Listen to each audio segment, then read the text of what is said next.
Hi everyone, स्वागत है आपका अपने यूट्यूब चैनल क्रेजी पॉलिटेक्निक पे। हम उम्मीद करते हैं आप लोग स्वस्थ होंगे, मस्त होंगे और जहाँ कहीं भी पढ़ रहे होंगे अच्छे से पढ़कर एग्जाम का प्रिपरेशन कर रहे होंगे, क्योंकि आपके एग्जाम में अब बहुत ही कम समय बचा है। और ख़ास करके जो हमारे थर्ड सेम के जितने भी स्टूडेंट हैं, जो थर्ड सेम के विद्यार्थी हैं, उनके लिए बहुत ही ज़्यादा ये जो एग्ज़ाम है वो ज़्यादा मतलब एक तरह से कहिए तो उनको दिक्कत होगा इस एग्ज़ाम में, क्योंकि इस एग्ज़ाम में उनको बहुत सारे जो है वो कोर पेपर पढ़ना है और अचानक वो कोर पेपर पर शिफ्ट हुए तो उनको थोड़ा दिक्कत हो सकता है। इसीलिए उनको दिक्कत के दूर करने के लिए हम यहाँ पर पावर जनरेशन का अभी फ़िलहाल तो पावर जनरेशन का कुल मिलाकर 40 MCQs को लेकर आए हैं।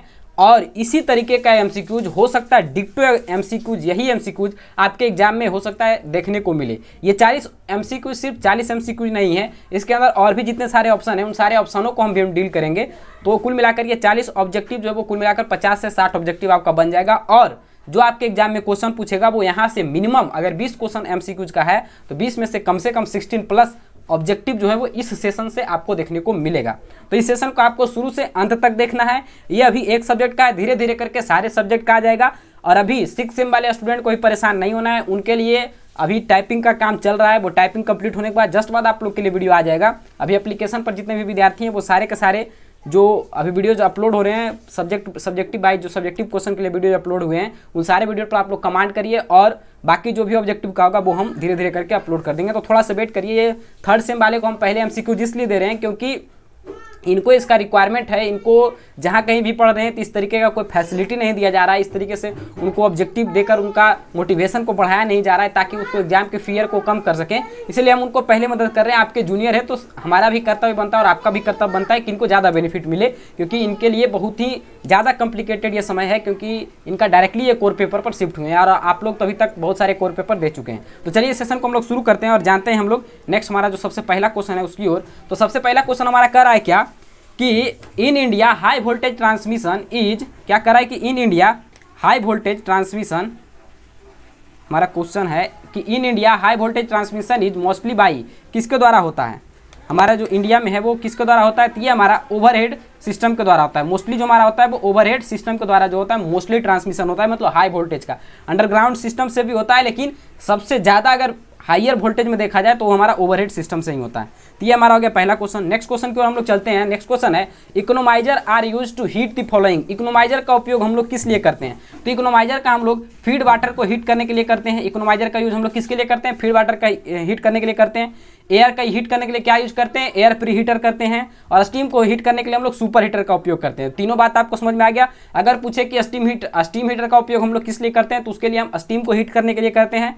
फीड वाटर को किससे हीट करते हैं? इकोनोमाइजर से करते हैं। और एयर को किससे हीट करते हैं? तो एयर प्री हीटर से हीट करते हैं। और ये सब के सब किसके द्वारा हीट होता है? तो वो हमारा फ्लू गैस के एनर्जी के द्वारा हीट होता है, जो कि इसी यूट्यूब चैनल पर आपको जो पूरा है थर्मल पावर प्लांट उसको एक ही वीडियो में पूरे अच्छी तरीके से बता दिया गया। वो वीडियो आपके लिए बहुत ही ज़्यादा इंपॉर्टेंट है। अगर आप लोग अभी तक नहीं देखे हैं थर्ड सेम के विद्यार्थी तो वो वीडियो को आप लोग जरूर देख लें।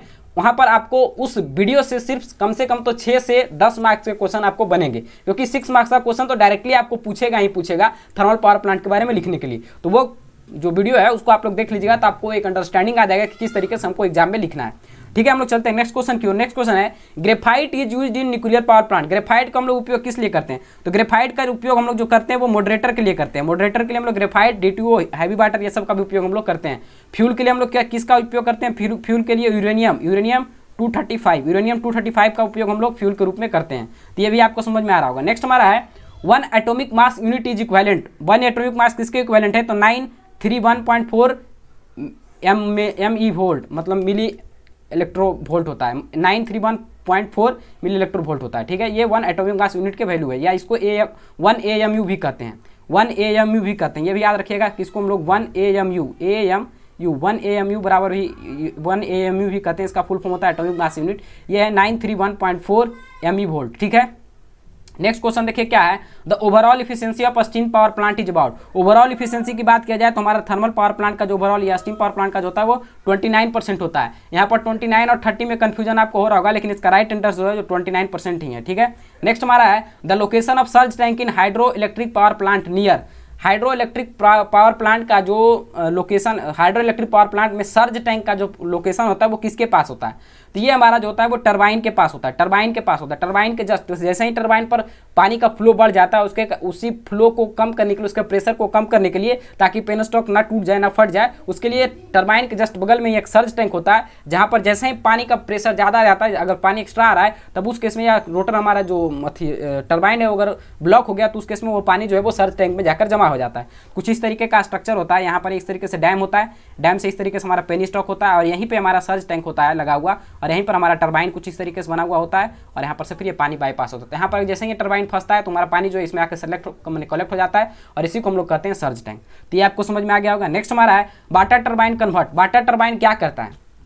तो देखिए इसमें कंफ्यूजन हो सकता था आपको कि वाटर टरबाइन आप ये देखते हैं कि मैकेनिकल को इलेक्ट्रिकल में कन्वर्ट करता है। नहीं, टरबाइन आपका, टरबाइन का काम जो है वो बाहर की एनर्जी, जो भी एनर्जी इस तरीके का उसमें एनर्जी दे रहे हैं, रोटेशन एनर्जी है या मैकेनिकल एनर्जी है, तो टरबाइन का मेनली काम यही होता है मैकेनिकल एनर्जी को ये मतलब कि जो हमारा बाहर का एनर्जी है उसको ये मैकेनिकल एनर्जी में कन्वर्ट करता है, और इस मैकेनिकल एनर्जी को फिर जो इसको अल्टरनेटर में कनेक्ट करते हैं, तो उस मैकेनिकल एनर्जी से हमारा जो है वो इलेक्ट्रिकल एनर्जी बनता है। तो ये जो ए ऑप्शन के बारे में सोच रहे थे उनका गलत ऑप्शन है। ये हमारा इसका राइट आंसर जो होगा वो ये क्या करता है, तो ये हमारा काइनेटिक एनर्जी, पानी में क्या है काइनेटिक एनर्जी आएगा, तो काइनेटिक एनर्जी को ये मैकेनिकल एनर्जी में कन्वर्ट करता है। कौन? टरबाइन। टरबाइन क्या करता है, तो काइनेटिक एनर्जी को मैकेनिकल एनर्जी में कन्वर्ट करता है। तो राइट आंसर हमारा हो गया ऑप्शन नंबर बी। देखिए जितने भी क्वेश्चन है सारे के सारे बहुत ही इंपॉर्टेंट क्वेश्चन है, और इसी तरीके के क्वेश्चन आपको पूछे जाएंगे। नेक्स्ट है इन hydro electric power plant Kaplan turbine is use for. Kaplan turbine कहाँ यूज होता है? हाई हेड में, मीडियम हेड में, लो हेड में, या ऑल ऑफ दी अबव। तो इसका राइट आंसर हमारा किस में होगा, किस में हम लोग इसका उपयोग करते हैं? तो इसका हम लोग उपयोग हाई हेड में करते हैं या लो हेड में करते हैं? तो इसको हम लोग उपयोग जो है वो लो हेड में करते हैं। लो हेड में ही सिर्फ नहीं, लो हेड में किस तरह का फ्लो के लिए, तो लो हेड में high flow condition, high flow condition में इसका उपयोग करते हैं। लो हेड हाई फ्लो कंडीशन में इसका हम लोग उपयोग करते हैं, किसका? कैप्लन का। ठीक है, नेक्स्ट में चलते हैं कि large size steam power plant are suitable for. Large size steam power plant suitable होता है किसके लिए? पीक लोड के लिए, पीक लोड के लिए होता है, या इंटरमीडिएट लोड के लिए होता है, या बेस लोड के लिए होता है। तो स्टीम पावर प्लांट जो है वो हमारा बेस लोड के लिए आता है। और बेस लोड में हमारा क्या आता है? स्टीम पावर प्लांट हो गया, फिर हमारा जो होता है हाइड्रो पावर प्लांट वो भी हमारा बेस लोड में आता है, न्यूक्लियर पावर प्लांट ये भी हमारा बेस लोड में आता है। तो सब के सब हमारा बेस लोड में आता है। बेस लोड में कौन कौन आता है?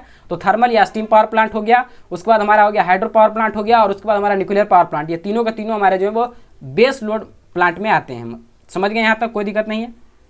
नेक्स्ट हमारा है water hammer is developed in. Water hammer कहाँ होता है? तो वाटर हैमर हमारा पेनस्टॉक में होता है। कहाँ होता है? पेनस्टॉक में होता है। पेनस्टॉक क्या होता है? तो जो हमारा क्या था, मतलब डैम था, और डैम से और जो टरबाइन के पास का जो फ्लो होता है, जिस पाइप के थ्रू होता है, उस पाइप को हम लोग पेनस्टॉक कहते हैं, और यहीं पर जो हमारा है वो वाटर हैमर होता है। क्या होता है? वाटर हैमर होता है। इसलिए हमारा राइट आंसर हो गया पेनस्टॉक। नेक्स्ट हमारा क्वेश्चन क्या है? नेक्स्ट है विच of the following will be the lowest for the lubricant oil.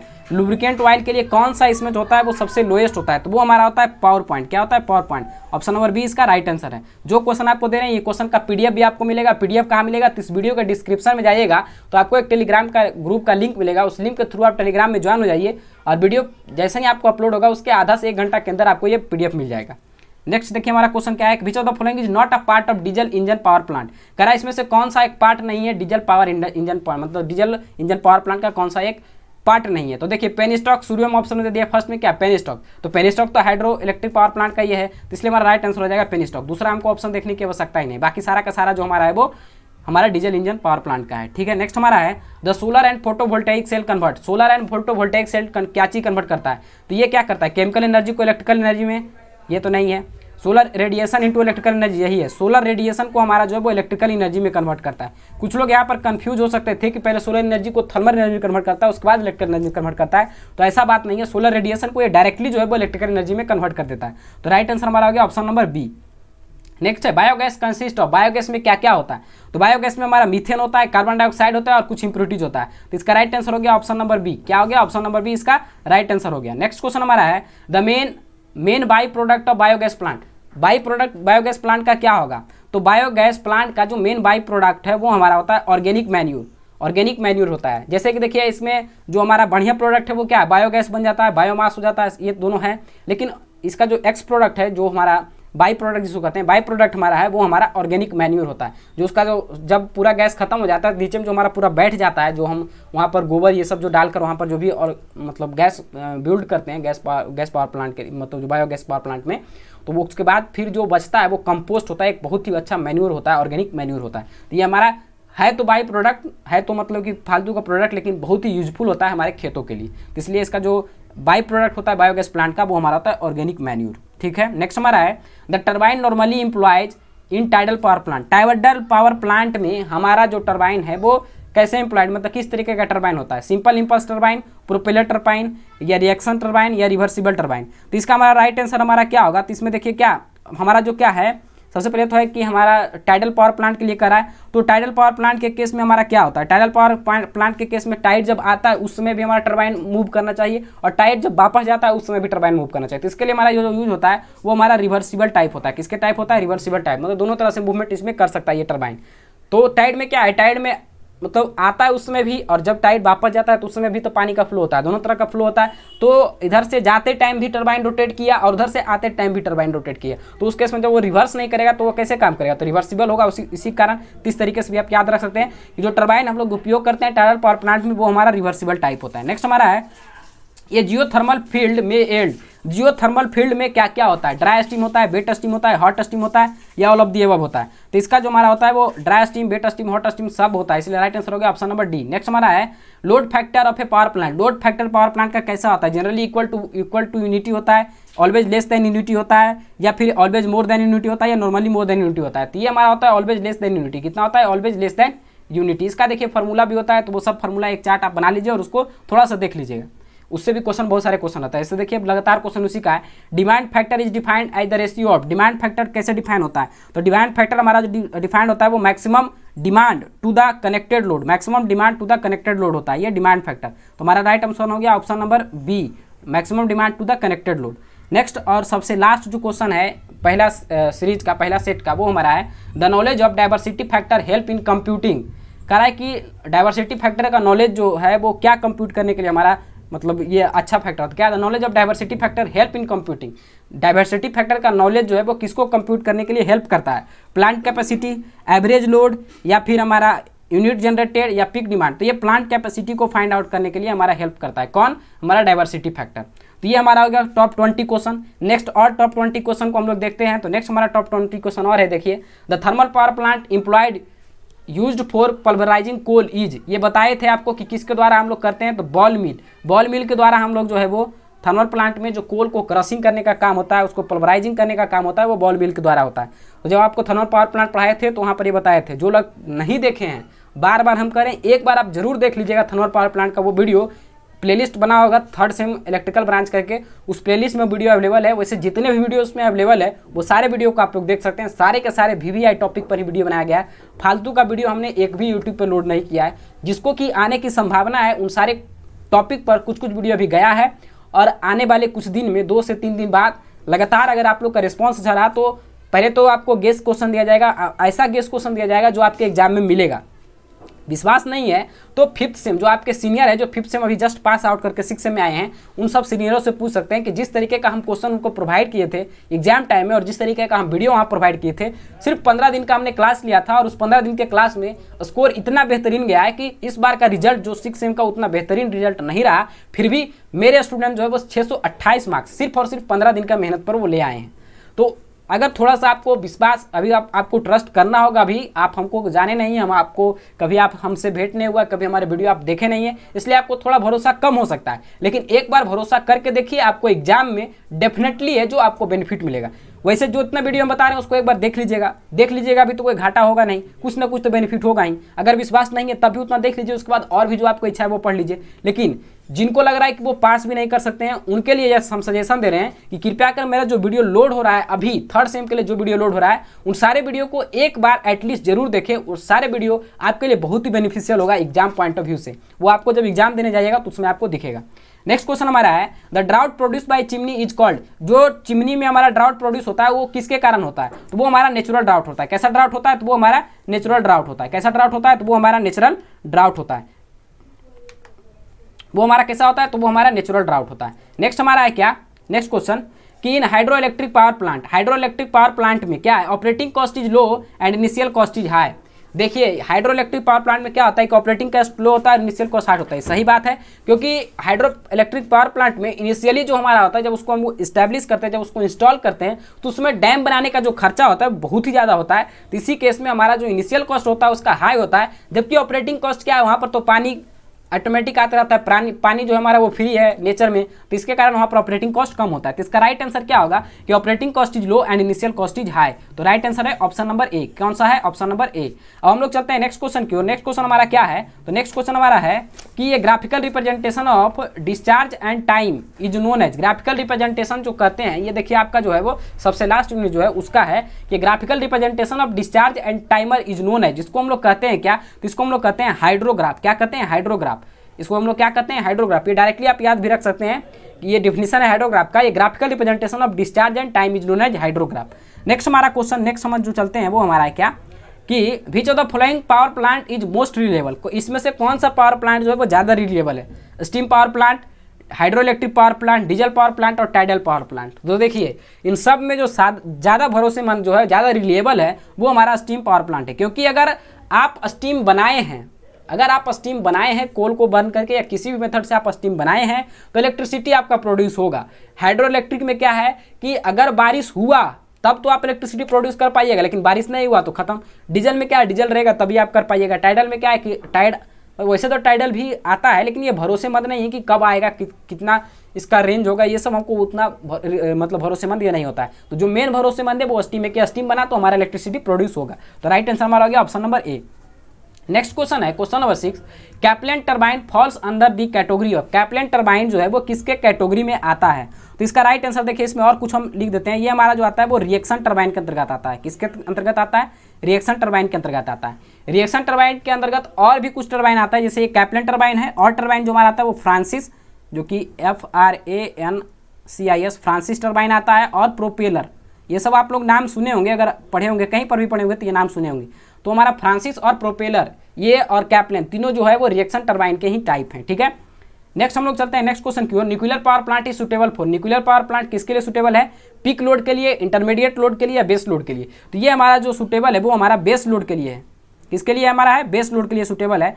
अब देखिए यहाँ पर एक क्वेश्चन आता है कि इंटरमीडिएट लोड के लिए कौन कौन सा है। तो इंटरमीडिएट लोड के लिए हमारा जो होता है वो गैस फायर्ड पावर प्लांट जो होता है, गैस फायर्ड पावर प्लांट जो होता है हमारा, वो हमारा होता है इंटरमीडिएट लोड के लिए। ठीक है, तो ये आपको भी याद हो गया होगा। पिक के लिए हमारा जो होता है वो डीजल होता है, डीजल पावर प्लांट। तो ये सब आपको याद रखना है। नेक्स्ट हमारा है the purpose of moderator in nuclear power plant. Nuclear power plant में मॉडरेटर का पर्पस क्या है? तो ये इसका पर्पस यही है कि ये कंट्रोल करता है न्यूक्लियर फिजन को, न्यूट्रॉन को स्लो करके उसके जो न्यूक्लियर फिजन का जो रेट है उसको ये कंट्रोल करता है। तो इसका राइट आंसर होगा ऑप्शन नंबर बी, कि control the nuclear fission by slowing होगा, यहाँ पर थोड़ा सा चेंज कर लीजिएगा, SLOWING, slowing down the neutron के स्पीड को स्लो डाउन करके ये काम करता है। नेक्स्ट हमारा क्या है? तो नेक्स्ट हमारा है कि कंट्रोल, ये तो हो गया। नेक्स्ट क्वेश्चन हमारा है विच of the following is conventional source of energy. करा इसमें से कौन सा एक जो है वो कन्वेंशनल सोर्स ऑफ एनर्जी है? तो कन्वेंशनल सोर्स ऑफ एनर्जी हमारा कौन सा होगा? यहाँ पर है सोलर एनर्जी है, जो थर्मल एनर्जी है, और विंड एनर्जी है, और एक हमारा रेडियो एक्टिव सब्सटेंस।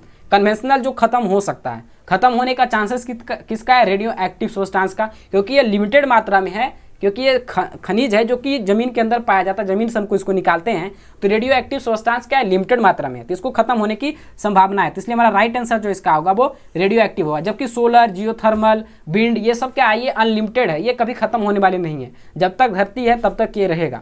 हमारा हो गया इसका right answer radioactive substances. Next हमारा है the energy radiated by sun on a bright sunny day is approximately. कह रहा है कि जो एनर्जी रेडिएट होता है सन के द्वारा, डे मतलब ब्राइट सनी डे मतलब पूरा जब बादल मतलब आसमान में बादल नहीं होता है उस समय, जब सूरज का जो प्रकाश होता है उसका एनर्जी कितना होता है? तो वो हमारा होता है 1 किलोवाट पर मीटर स्क्वायर। क्या होता है? 1 किलोवाट पर मीटर स्क्वायर। नेक्स्ट हमारा है the voltage of a single cell solar cell is of order of. ये कितना होता है? तो ये हमारा 0.5 से 0.6 वोल्ट होता है। अगर रेंज में पूछा जाए तो 0.5 से 0.6 होता है, और ऐसे ही पूछा गया तो 0.5 दीजिएगा। तो ये आपको समझ में आ गया होगा। उसके बाद है most use material of a solar cell. Solar cell में जो मोस्ट मटेरियल जो सबसे ज़्यादा यूज होता है, मोस्ट यूजफुल मटेरियल जो उसका होता है जिससे कि सोलर सेल मतलब बनता है, वो हमारा होता है कौन सा? तो वो हमारा होता है सिलिकॉन। ऑप्शन नंबर सी इसका राइट आंसर है। नेक्स्ट हमारा है cost of wind energy generated compare to conventional power plant for the same output power. देखिए यहाँ पर ये क्वेश्चन में थोड़ा सा मतलब सोचने का नज़रिया पर इसका आंसर वेरी करेगा। जैसे कि क्या करा है कि cost of wind energy generation, मतलब जितना एनर्जी जनरेशन आप ये विंड मतलब हवा के द्वारा विंड पावर प्लांट से कर रहे हैं, उतना ही अगर कोई दूसरे कन्वेंशनल मतलब कि स्टीम हो गया, न्यूक्लियर हो गया, उसके द्वारा अगर आप एनर्जी का प्रोडक्शन कर रहे हैं, तब उस केस में महंगा कौन पड़ेगा, कौन सा ज़्यादा महंगा पड़ेगा। वो कह रहा है कि cost of wind energy generator, जो विंड एनर्जी जनरेटर का कॉस्ट है compare to conventional power plant for the same output, सेम आउटपुट के लिए जो विंड एनर्जी जनरेटर का जो है हमारा जो आउटपुट होगा वो मतलब कैसा होगा, महंगा होगा या उससे कम होगा। तो जाहिर सी बात है कि अगर पहले तो बात है कि जितना हम लोग कन्वेंशनल से इलेक्ट्रिसिटी प्रोड्यूस कर सकते हैं उतना हम विंड से कर नहीं पाएंगे। अगर सेम वाटेज का, जैसे अगर हम लोग एक बनाए हैं स्टीम पावर प्लांट हम लोग बनाए हैं, मान लेते हैं कि 50 मेगावाट का, तो 50 मेगावाट का बनाने में, और यही अगर हम लोग इसको विंड पावर प्लांट से 50 मेगावाट बनाएं, तब उस केस में हमारा इनिशियल कॉस्ट जो होगा मेगावाट, उस केस में हमारा जो इंडस्ट्रियल कॉस्ट होगा वो विंड पावर प्लांट को एस्टैब्लिश करने में ज़्यादा होगा as compare to steam power plant. Steam power plant से ज़्यादा मतलब कि वो महंगा पड़ेगा इंस्टॉल करने में। लेकिन अगर रनिंग कॉस्ट की बात किया जाए तो रनिंग कॉस्ट के आधार पर देखा जाए तब उस केस में हमारा जो है वो सेम वाटेज के लिए हमारा यहाँ पर रनिंग कॉस्ट जो इसका होगा विंड पावर प्लांट का वो कम होगा as comparison to steam power plant. तो यहाँ पर दोनों आंसर अगर दो नज़रिए से इसको देखा जाए तो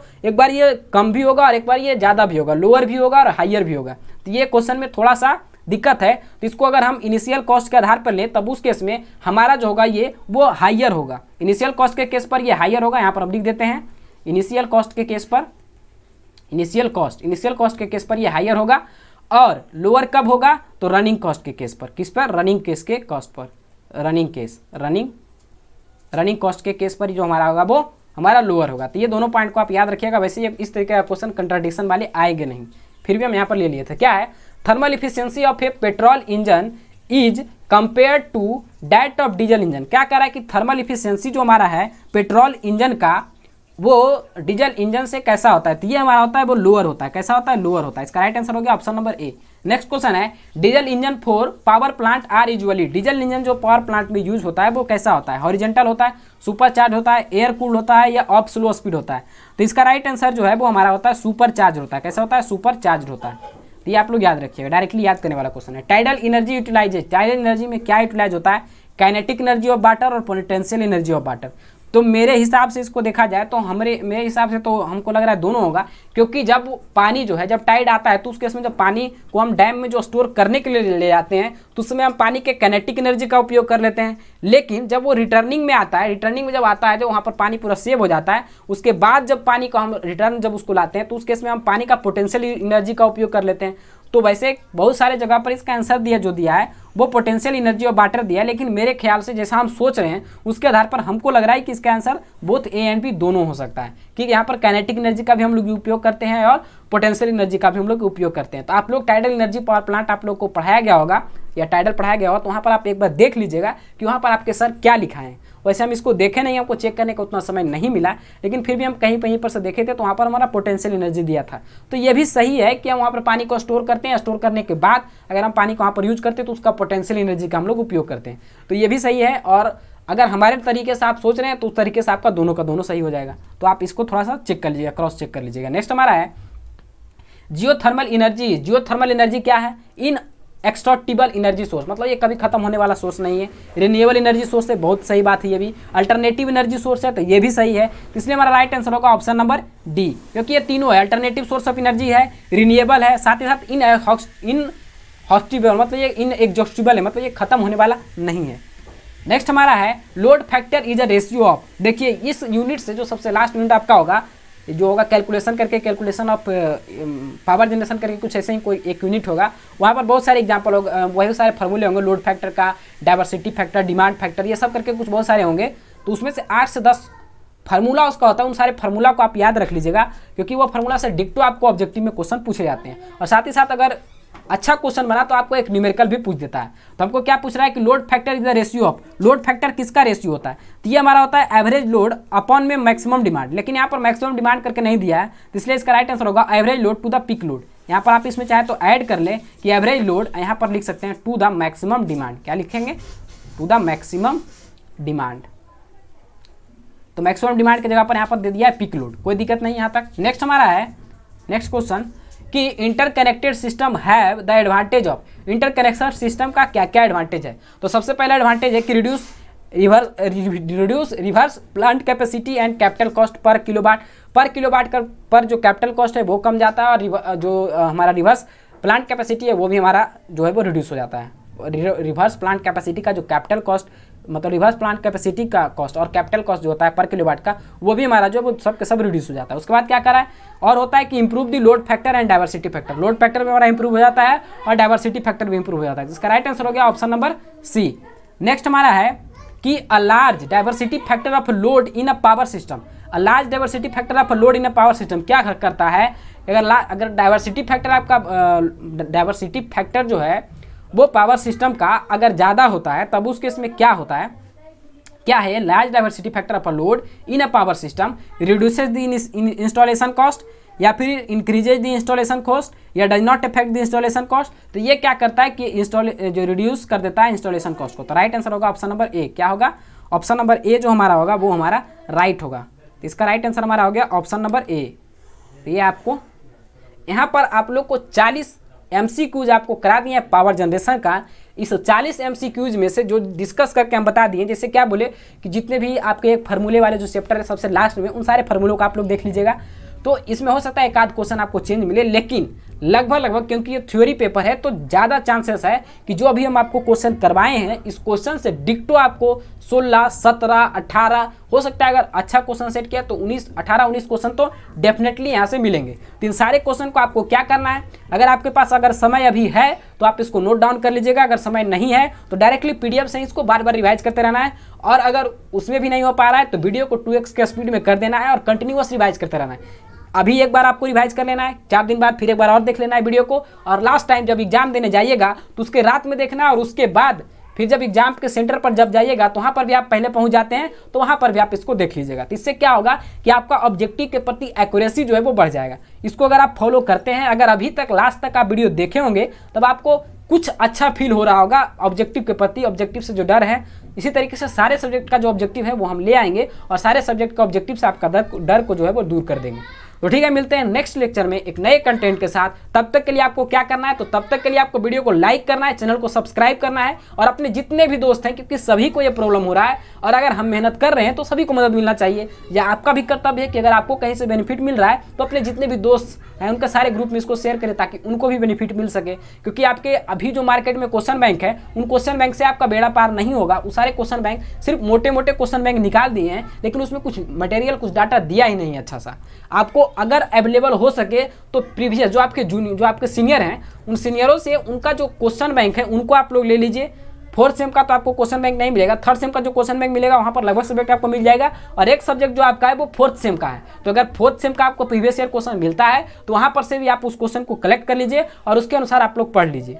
और वैसे तो हम आपको गेस्ट क्वेश्चन दे गए हैं और कुछ वीडियो भी आपको प्रोवाइड कराएंगे जितना हमसे संभव हो सकता है, क्योंकि थोड़ा मेरा बिजी शेड्यूल है। अभी 6th सेम का भी क्लास चलता है, उनके लिए भी कुछ काम करना रहता है, मतलब उनका जो पेड कोर्सेस है उनमें भी उनका क्लास चल रहा है। आप लोगों का क्लास कहीं पर भी कोई पेड कोर्सेस नहीं रहेगा। अभी जितने भी आपका एग्जाम है, एग्जाम के प्रति क्योंकि आपका कैरी लगने का चांसेस बहुत ज़्यादा है ये सेमेस्टर में, और कम से कम 2 से 3 सब्जेक्ट में सबका लगभग का कैरी लगेगा जो अगर ध्यान से नहीं पढ़े होंगे, क्योंकि ये सब्जेक्ट आपका बहुत, ये 3rd सेम है जो बहुत ही कम मतलब हार्ड सब्जेक्ट इसमें दे दिया है। आपको मेजरमेंट दे दिया है, मेजरमेंट में भी जो पहले का सिलेबस था उसमें आपको CRO नहीं दिया था, मतलब इलेक्ट्रॉनिक्स मेजरमेंट नहीं दिया था, वो भी आपको ऐड कर दिया है। साथ ही साथ आपको दे दिया है DC मशीन एंड ट्रांसफार्मर दे दिया है, जो कि पहले 4th सेम में मतलब अगला सेमेस्टर में देता था, जिसके कारण कि जो हमारा लोड है स्टूडेंट के पास वो कम होता था। उसके साथ साथ आपका नेटवर्क है, उसके साथ सिर्फ और सिर्फ पहले बेसिक इलेक्ट्रॉनिक्स पढ़ना था, उसमें आपको डिजिटल इलेक्ट्रॉनिक्स दे दिया है। मतलब ओवरऑल आपको बहुत ज़्यादा कॉम्प्लिकेटेड सिलेबस दे दिया है। लेकिन घबराना नहीं है, जितना हमसे हो सकता है जितना हम आपको प्रोवाइड करवाएंगे उतना में कम से कम आपका कैरी तो नहीं लगेगा, मार्क्स भी मिला जुला कर ठीक ठाक आ जाएगा। तो ठीक है, मिलते हैं नेक्स्ट लेक्चर में, तब तक के लिए जय हिंद। लाइक करिए, चैनल को सब्सक्राइब